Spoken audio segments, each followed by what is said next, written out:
guys, welcome back to my channel, Reading and Retail. If you're new here, my name is Crystal. Okay, gonna do a rapid review. My rapid reviews are a little bit different than normal rapid reviews. Mine is gonna be quick, no spoilers. So this is my second book from Mary Downing-Hahn. I'll list in the description box below the first book that I read. This one is The Girl in the Locked Room. This is a ghost story, as you can see here. This is Lily. Lily is with her family, her mother and her father, and they live in this house here. They live in the time of 1889. Some things go on. The hired help steals from the father. The father fires the hired help. Well, when they leave the premises, they steal his horses, they steal his money, and they leave. Well, they decide to come back later that night because they decide they're unhappy with being fired. They want more money. So a quarrel goes on, and Lily's mother sends her upstairs, tells her to go upstairs in her father's study. In his study, or studio, I could say. He's a painter.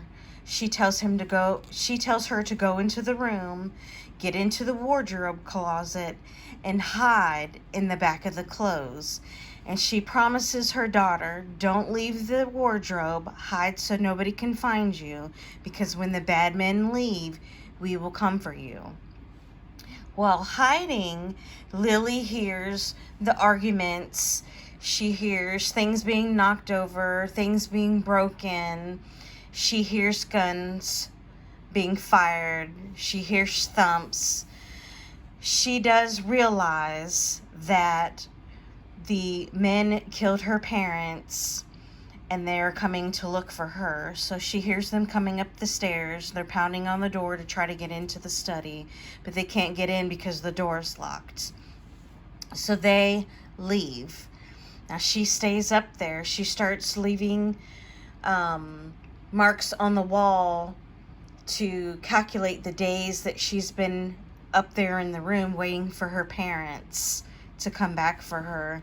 So she hides, and as the days and numbers go by, the men come back every night to try to find her, but like I said, she locks herself in the wardrobe behind the clothes and she doesn't come out. And this picture here is when she's looking out, waiting on her parents to come back, which of course they never do. She eventually realizes that they've died and she's there alone. Flash forward 100 years. Another family appears. There's an addition that's built onto this house. It's built on as an apartment. And a little girl moves in. Her name is Jules. She moves in with her mother and her father. Her father is a contractor there to restore this house. Jules is seeing Lily, and she's having flashbacks of Lily's life. She's having flashbacks of what's happened to her and her family. So she tries to tell her mother, hey, this is what I'm seeing. I'm seeing this little girl, and just basically telling her the story. And of course, nobody believes her. Well, Jules meets her next door neighbor, Macy, and they become friends. Or actually, I don't think she lives next door, but anyway, they become friends. Well, Macy stays the night for the weekend with them, and she tells Macy about Lily and her family, and Macy believes her. So they decide to go upstairs onto the 3rd floor where Lily is locked away and try to save her. Well, I won't go too much into the story because some people may want to read this. It's a really good book. Like the other book, this has fantasy in it as well.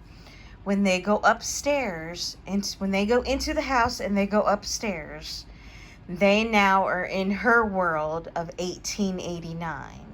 When they leave and go back into the addition, the add-on where they're living, Jules and her family, they're back into the present tense of 100 years later. Well, Jules and her friend Macy set out to save Lily. So I'm going to stop there, because if I go any further, it will spoil the book. So, do I like this? Yes, I do. This is very similar to the first book that I read by Mary Downing-Hahn. It's got the twist, it's got the turns. I do enjoy it. It is a ghost story. Is it scary? No, it's not scary. It's creepy because the girls in the book, they are younger. I want to say they're 14 or 15. So it is a creepy concept for them. So yeah, if you want to get this and read it yourself, I do recommend it. And like I said before, I am enjoying Mary Downing-Hahn. I do have 4 more books in my collection of this author. I am going to go ahead and proceed to the next book. So if you like this, give me a thumbs up. And I may do a video tomorrow. I'm not sure. But if I do, I will see you in the next video.